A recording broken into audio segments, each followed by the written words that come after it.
무노력 쇼핑이라는 말 혹시 들어보셨나요? 저는 제가 제일 먼저 썼다고 자부하는데, 제가 2017년에 레포트를 작성을 했었을 때 당시에 KBS 드라마 공항 가는 길에 굉장히 빠져 있었던 때였습니다. 근데 거기서 나왔던 김하늘 씨 대사 중에 하나가, 우리 산무 사이 하자면서 세 가지가 없는 그런 사이를 하자. 바라지 않기, 만지지 않기, 또 뭐였지?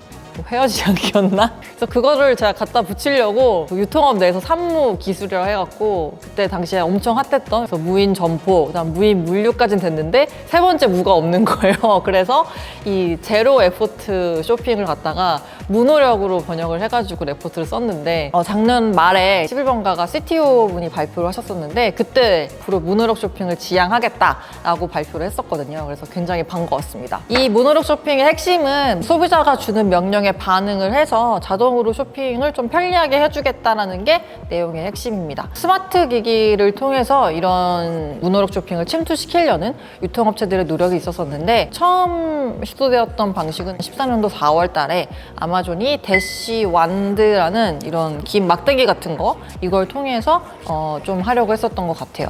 이거는 바코드 리더였었고요. 그래서 바코드를 읽힐 수가 있는 거여서 저희가 뭐 이런 물건들을 갖다가 그 기기로 이렇게 찍어가지고 하면은 이게 어떤 물건인지가 쇼핑몰 상에서 인식이 되고, 그리고 아마존이 원클릭으로 결제를 할 수 있게 되어 있었다 보니까 그런 식으로 쇼핑을 조금 더 쉽게 만드는 그런 형태였다고 보시면 됩니다.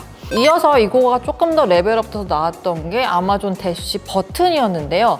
요만한 이제 버튼인데, 그거를 가전기기에다 붙여놓고 그 가전기기랑 연관이 되는 일용품을 버튼만 누르면 자동으로 제 장바구니에 주문이 될 수 있도록 하는 그런 형태였었고요. 그냥 얘기만 들으면 되게 편리할 것 같잖아요. 그냥 누르기만 하면 되니까. 근데 이 버튼이 4불 99센트나 해요. 조금 해가지고 뭐 그렇게 비싸지 않을 것 같은데, 와이파이 기능도 들어가야 되고 하다 보니까 이 버튼이 이제 비쌌습니다. 실제로 포레스터 리서치에서는 2015년도 최악의 제품으로 아마존 대시를 꼽기도 했었습니다. 어쨌든 이게 성공했고 실패했고를 떠나서 저희가 주목해야 될 부분은 단순 재구매, 계속 반복되고 아무 의미가 없는 그런 행위들은 지속해서 업체들이 없애려고 하는 그런 과정에 놓여 있다. 다시 생각해보면은 이런 품목을 쇼핑하는 것을 사업으로 영위하고 있는 업체들 같은 경우에는 인지를 하고 있어야 되는 대목이다, 이렇게 보고 있고요.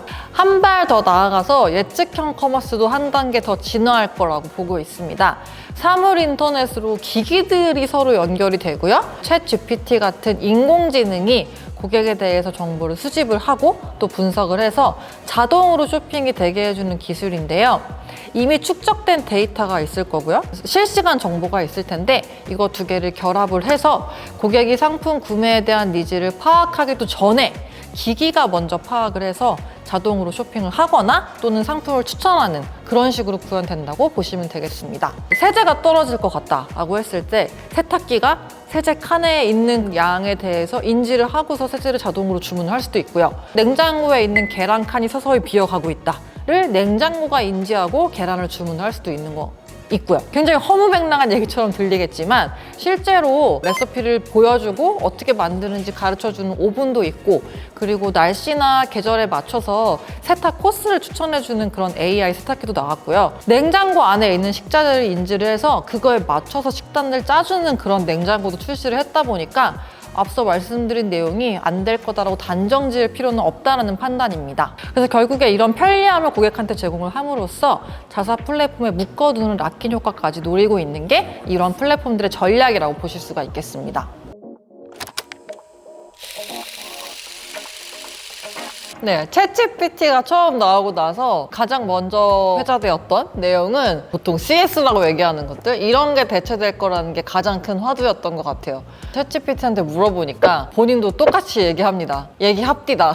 사실 이 상담원 콜센터 업무가 굉장히 감정적으로 피곤한 업무잖아요. 감정이 없는 인공지능이 해준다면은 정말 효율적인 처리가 가능이 하겠죠? 기업 입장에서도 수백, 수천 명이 해야 되는 그런 업무를 인공지능 하나만 구매를 하면, 프로그램 하나만 구매하면은 그걸 다 대체를 할 수가 있으니까 비용 절약도 되고 굉장히 효율적으로 할 수 있는 그런 방안이 되겠습니다. 근데 귀찮은 과정들, 이런 걸 없애주는 게 마냥 좋은 것인가?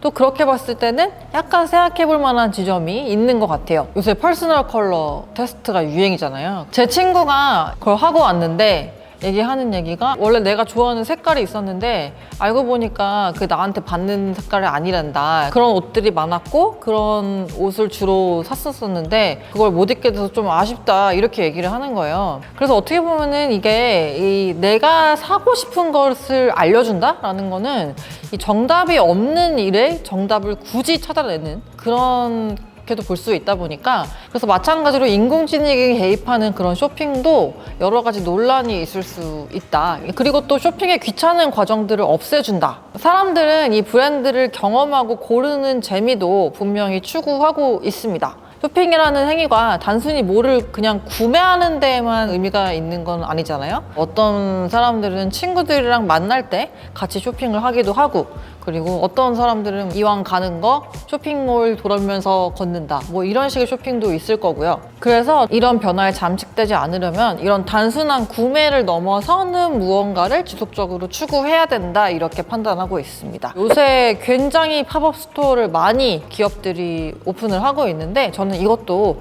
같은 맥락이다 이렇게 판단을 하고 있어요. 또한 이 개인정보 수집하는 거에 대해서 논란이 있을 수 있을 것 같아요. 특히 이제 페이스북 같은 경우에는 앱의 마이크 접근 권한을 이용을 해가지고 핸드폰 사용자의 주변에 있는 그런 모든 대화들을 엿듣고 있다라는 그런 의혹을 받았었고 그리고 그 엿들은 거를 기반으로 해서 맞춤 광고를 타겟으로 내보낸다 이런 의혹이 계속 있는 상황입니다. 오늘은 이 4차 산업혁명 신기술이 유통업 그리고 쇼핑에 어떤 변화를 불러일으킬지 같이 상상해보고 고민해보는 시간을 가졌는데요.